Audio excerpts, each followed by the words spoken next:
The new crisis whirling around West Berlin finds the Brandenburg Gate and other points bordering on communist East Germany reflecting the uneasy calm of the hour.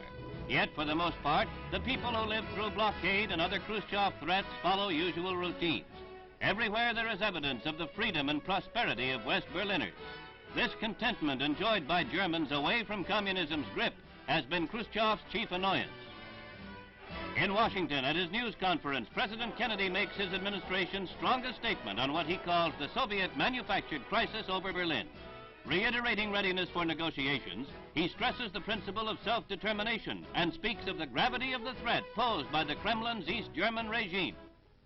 Recent statements by leaders of this regime make it very plain that the kind of, quote, free city, unquote, which they have in mind is one in which the rights of the citizens of West Berlin are gradually but relentlessly extinguished.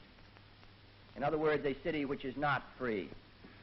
We would agree that there is unfinished business to be settled as concerns Germany. For many years, the Western nations have proposed a permanent and peaceful settlement of such questions on the basis of self-determination of the German people. Moreover, we shall always be ready to discuss any proposals which would give increased protection to the right of the people of Berlin to exercise their independent choice as free men. The proposals which have now been placed before us move in the opposite direction and are so recognized throughout the world.